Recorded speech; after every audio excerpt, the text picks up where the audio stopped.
সঙ্গে খাবো। এটা ভিটামিন। ভিটামিন পরে পরে সব সব আধ ঘন্টা পরে হুম। রাখবো। হ্যাঁ দেখলাম।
নমস্কার বন্ধুরা, দেখুন আজ আমি এই লাউটা পেড়ে নেব। দেখেছেন এর কি সুন্দর একটা লাউ হয়েছে, একটা নতুন জাতের লাউ আমার বাগানে। এই জাতের লাউ আমি প্রথম লাগিয়েছি এবং এটাই প্রথম হারভেস্ট করবো। এইদিকে দেখুন, ওই যে কি সুন্দর লাউ হয়েছে, ওই লাউ দুটো বীজের জন্য। বন্ধুরা, এই লাউটা আমি হারভেস্ট করে নেবো, কারণ লাউটা পুরো হয়ে যাবে না হলে। চলুন কেটে নিই। আর কী কী সবজি তুললাম সেটা অবশ্যই আপনাদের সঙ্গে শেয়ার করবো। তো চলুন আমি লাউটা কেটে নিই। দেখেছেন কি সুন্দর লাউটা। দেখুন বন্ধুরা, কি সুন্দর আমি এই যে লাউটা তুলে নিয়েছি। আর তুলেছি এই যে আমার বাগান থেকে টমেটো এবং আম, দেখুন। আর এই যে তুলেছি লাউ, দেখেছেন কি সুন্দর লাউটা। এই লাউটা সত্যিই কিন্তু খুব সুন্দর একটা।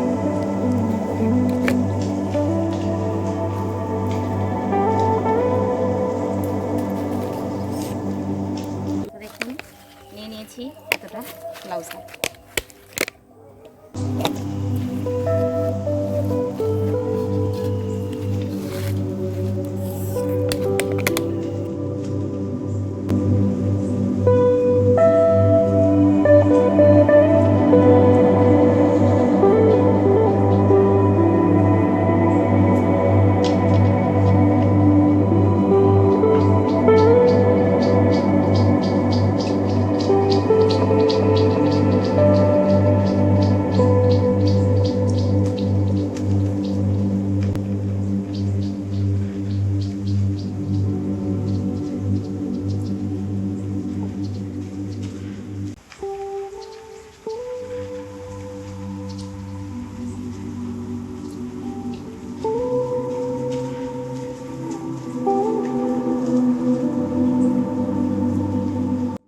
দেখুন বন্ধুরা, প্রথমে ভেবেছিলাম একটা ওখানে রাঙালু হয়নি, তারপর দেখলাম যে রাঙালু হয়নি তো দু রাঙালু হয়ে রাঙালুগুলোকে সব কিসে খেয়ে নিয়েছে, আর কত রাঙালু বসে যাচ্ছে।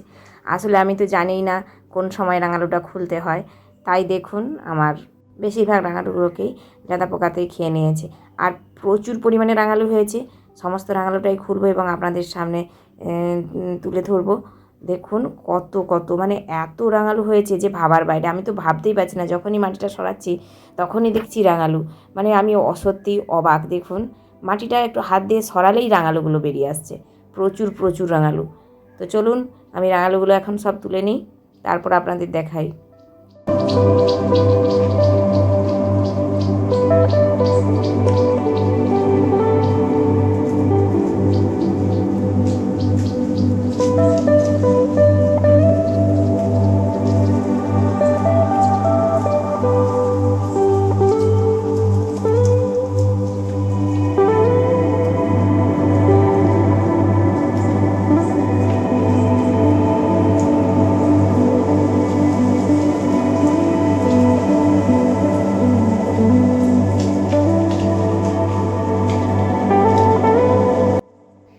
বন্ধুরা দেখুন, এই একটু অল্প জায়গা খুলেছি, তাতেই দেখুন কত রাঙালু বেরিয়ে আসছে। মানে সত্যি হতবাক আমি, এত রাঙালু হবে যদি আগে জানতাম তাহলে অনেক আগে থেকেই খুলে খুলে মানে বাড়িতে খাওয়া শুরু করতাম। আমি ভেবেছি কি না রাঙালু হচ্ছেই না, ভেতরে যে মাটির ভেতরে এত রাঙালু রয়েছে কি করে বুঝবো বলুন। সত্যিই আমার ভুল, মাঝে মাঝে এই রাঙালুটা খুলে আমার দেখা উচিত ছিল, তাহলে রাঙালুগুলো এইভাবে পোকাতেও নষ্ট করতে পারতো না, আর আমি আমার প্রয়োজনে অনেক দিন আগে থেকেই খেতে পারতাম। দেখুন শুধু একটু না, মানে এই এতটুকু জায়গাটা থেকে যদি আমি এতগুলো রাঙালু পাই, তাহলে আমার পুরো গোটা জায়গাটা থেকে আমি কত রাঙালু হারভেস্ট করতে পারি। অবশ্যই আপনারা দেখতে থাকুন আমি এইটুকু জায়গাটা থেকে কত রাঙালু হারভেস্ট করি। আর বিশ্বাস করবে না, দেখুন মানে গাছগুলোর গোড়াতে একসঙ্গে 8টা 10টা 15টা 20টা করে রাঙালু রয়েছে প্রত্যেকটা গাছের গোড়াতেই। দেখুন পুরো যেন একটা করে রাঙালুর চাপ বসে রয়েছে। আমি সত্যি বুঝতে পারিনি যে এক জায়গাতে এত এত রাঙালু পাওয়া যায়। মাটিটা এঁঠেল মাটি, তারপর আবার এখানে লম্বু গাছে ভর্তি, তাই বিশ্বাস ছিল না যে এখানে সত্যিই রাঙালু হবে। বাপের বাড়ি থেকে 2-4টে ডগা নিয়ে এসেছিলাম। আমার বাবার ওখানে বালি মাটি, মানে ওদের দোআঁশ মাটি, বালি মাটি বলা ভুল, ওদের নদীর ধারে ওদের দোআঁশ মাটি। পশ্চিম মেদিনীপুর মানে আপনারা জানেন মাটিটা খুবই ভালো উর্বর মাটি। সেখানে মানে প্রচুর পরিমাণে এই রাঙালুগুলো হয়।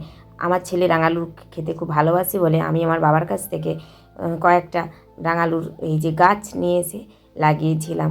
তা থেকে যে সত্যি এত রাঙালু হবে আমি বিশ্বাস করিনি। আসলে কোনো দিন তো আমরা মানে কীভাবে এর যত্ন করতে হয় বা কীভাবে কখন কোন সময়ে এই রাঙালুটা খুলতে হয় সেটাই জানি না। বাবাকে জিজ্ঞাসা করব বলে খেয়াল ছিল না।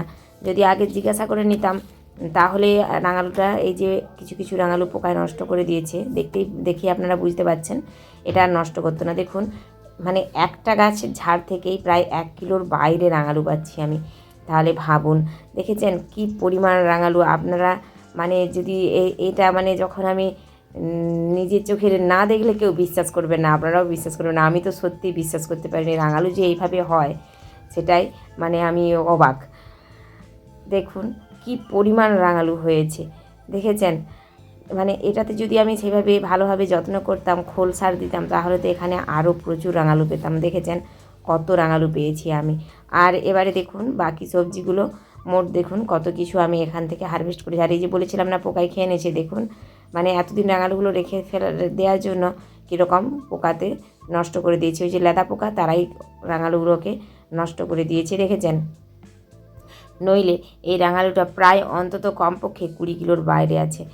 আমি এটাকে ড্রামে যদি ভরি তখনই আপনারা বুঝতে পারবেন যে কতটা রাঙালু। হয়তো আপনারা এখনও বিশ্বাস করতে পারছেন না। দেখুন আপনাদের চোখের সামনে আমি রাঙালুগুলো খুললাম এবং মানে আমি নিজেই বিশ্বাস করতে পারছি না যে আমার এখানটায় এতটা রাঙালু হবে। তো আপনাদের কি বলবো, সত্যি আমি আজ ভীষণ আপ্লুত, ভীষণ অভিভূত এত রাঙালু দেখে। মানে আমি অবাক, আবারও বলছি সত্যিই আমি অবাক। এর পরের বছর এখানে যত্ন করে আমি লাগাবো। এবং এই যে বুঝিয়ে গেলাম আমার ভুলটা কোথায়, এই ভুলটা থেকেই আমি নতুন করে শিক্ষা পেলাম। রাঙালুটা আমাকে অনেক আগে থেকে অল্প অল্প করে তুলে খাওয়া শুরু করতে হবে, নইলে এই চৈত্র মাসে যদি আমি তুলি তাহলে তো রাঙালু মানে সম্পূর্ণ শেষ। দেখুন খোলা হয়ে গিয়েছে এই একটু জায়গা, দেখছেন 10 হাত জায়গা না, তা থেকেই দেখুন আমি যদি এত রাঙালু পেয়েছি। দেখুন কত, দেখেছেন এই এত রাঙালু আমি হারভেস্ট করেছি ওইটুকু জায়গাটা থেকে, দেখেছেন বন্ধুরা। এই যে আমার পিছনে জায়গাটা দেখছেন, ওইখানটায় মাত্র হাত 10 জায়গা, ওখান থেকে রাঙালুটা খুলে নিয়েছি আমি। আর রাঙালুটা খুলে আমি পুরো হাঁপিয়ে গিয়েছি। এই রোদ, মানে আমার ছাত্রীগুলো এসেছিলো, বলছিল রাঙালু খাবো, ওদের জন্যই খোলা। আমি বলছিলাম আমার সময় নেই, ওরা বলে আমরা নিজেরাই খুলে খাবো। সেইয়াতে ওরা নিজেরাই রাঙালু খুলতে লেগেছিলো এবং প্রথমে ওরা দুটো রাঙালু খুলে ওরা নিয়ে চলে গিয়েছে। তারপর আমি এই যে কত রাঙালু খুলেছি, দেখেছেন প্রচুর। দেখুন কত কি সবজি তুলেছি, প্রতিদিনই প্রায় তুলছি এরকম। আর রাঙালুগুলো দেখুন অনেকটাই বড় হয়েছে, কিন্তু এই যে এতদিন মানে চৈত্র মাসে শেষ হয়ে যেতে যায়, আর মাত্র 2-3 দিন বাকি, এই জন্যই রাঙালুগুলো এরকম নষ্ট হয়ে গিয়েছে। এটা যদি আমি আগে খুলে নিতাম, মানে কয়েকটা রাঙালুতে ফুটো করে দিয়েছে লেদা পোকাতে, এগুলো যদি আমি আগে খুলে নিতাম তাহলে এরকম নষ্ট কিন্তু করতো না। এই দেখুন, দেখেছেন একটা এরকম নষ্টই করে দিয়েছে। কী আর করবো বলুন। বাড়ির জিনিস, নিজের গাছের জিনিস, এটা খারাপ হলেও নিজের কাছে ভালো। আমার নিজের ভুলের জন্য রাঙালুগুলো আমার সব শেষ হয়ে গিয়েছে। আর যদি আমি প্রায় দিন 15 আগে এগুলো একটু দেখতাম, তাহলে এইভাবে রাঙালুগুলো শেষ হতো না। আসলে আমিও না ঠিক বুঝে উঠতে পারিনি। এই যে এইবার যে ভুলটা করলাম, আশা করি এই ভুল আমার জীবনে আমি আর কোনোদিনও করব না। মানুষ তো ভুল থেকেই শেখে। মানুষ প্রথমে না যদি ঠকে তাহলে সে শিখবে কী করে। আমিও তাই এইবারটা ঠকে গেলাম। এর পরের বারে এই ভুলটাই আমাকে নতুন করে শিক্ষা দিল যে সময়ে আমি এটাকে অবশ্যই মানে হারভেস্ট করার চেষ্টা করব, এবং সময়ের আগেই আমি এগুলোকে খাওয়ারও চেষ্টা করব। নাহলে একসঙ্গে এত হলে এটা তো বাড়িতে খেতেও অসুবিধে হবে, এবং এটা মানুষকে আমি দিতেও পারবো না। এরকম খারাপ জিনিস কি মানুষকে দেওয়া যায়? ভালো জিনিস হলে তবেই মানুষকে দিয়েও শান্তি, এবং মানে খেয়েও নিজেরাও খেয়ে শান্তি। খারাপ জিনিস না ভক্তি ভরে খেতে পারবো, না মানুষকে মন ভরে দিতে পারবো। তাই আমি বলবো আপনারা আমার মতো কেউ ভুল করবেন না যারা লাগিয়েছেন। হ্যাঁ, আপনারা অনেকেই জানেন, যারা চাষ করেন তারা তো অবশ্যই জানেন, কিন্তু আমি যেহেতু এই প্রথমবার সব কিছু চাষ করছি, তাই সত্যি আমি এগুলো জানি না কখন কোন সময়ে কোন জিনিসটা হারভেস্ট করতে হয়। আসলে খেয়াল নেই, তার ওপর প্রচুর কয়েকদিন চাপের মধ্যেও ছিলাম, তাই জিনিসটা আমার এইভাবে নষ্ট হয়ে গেল। আরেকটা কথা বন্ধুরা, ওই যে রাঙালুর গাছগুলো আমি উপড়ে ফেলে দিলাম না বন্ধুরা, ওটা কিন্তু ফেলিনি। ওগুলোকে আবার লাগিয়ে নিতে হবে, তবেই কিন্তু আপনি আবার পরের বছরের জন্য রাঙালুর চারা মানে আপনার বাগানেই সংরক্ষিত করে রাখতে পারবেন।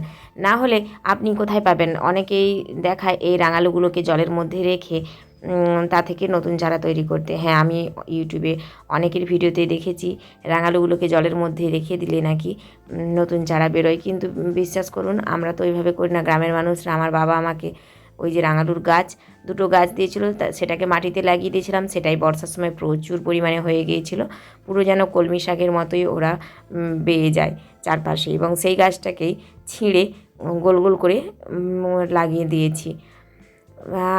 এইভাবেই আমরা লাগাই। এবং আমার যে রাঙালুটা যে আমি লাগিয়েছিলাম তার ভিডিও কিন্তু রয়েছে আমার এই চ্যানেলে, আপনারা চাইলে দেখে আসতে পারেন। যদিও এখনও আমি সেভাবে ভিডিওগুলো ঠিক করতে পারি না বা এডিটও করতে পারি না, তবুও আপনারা যদি চান আমার এই মানে খারাপ ভিডিওটাই আপনারা একটু দেখে নিতে পারেন, যে আমি এক হাতে করে তখন লাগিয়েছিলাম আর এক হাতে ফোনটা ধরে রেখেছিলাম। এখন আমার কাছে একটা ছোট স্ট্যান্ড রয়েছে, তাই আমি স্ট্যান্ডে রেখে কাজগুলো একটু আধটু করতে পারি, কিন্তু তখন তো পারতাম না। আর সত্যি কথা বলতে কীভাবে ক্যামেরা করতে হয় তাও জানি না, আর এডিটিংও জানি না। একটু করে করেই শিখছি। আমি জানি শিখতে আমার এখনও অনেকটা সময় নেবে। তো দেখেছেন কত সবজি আর রাঙালু আমি হারভেস্ট করলাম। তাই আপনাদের বলবো আপনারাও চাইলে আপনাদের বাগানে এরকম অল্প স্বল্প কিছু লাগিয়ে নিতেই পারেন। এতে যেমন আপনার সংসারের চাহিদাটুকু মিটবে, তেমন কিন্তু আপনার মানে শরীরেরও উপকার, স্বাস্থ্যের জন্য ভীষণ উপকার। আপনি আপনার সার-বিষবিহীন অর্গানিক সবজিটা কি বাজার থেকে কিনতে পারবেন? বাজারে তো সমস্ত সবজিতে প্রচুর পরিমাণে রাসায়নিক দেওয়া রয়েছে, কীটনাশকও দেওয়া হয় এবং রাসায়নিকও দেওয়া হয়। আমার বাপের বাড়িতে চাষ রয়েছে, আমরা জানি কি পরিমাণ কীটনাশক সেখানে প্রয়োগ করা হয়। তো আজকের মতো আমার ভিডিওটি এখানে শেষ করছি। আপনারা সবাই ভালো থাকবেন, সুস্থ থাকবেন। আজ আসি, টাটা।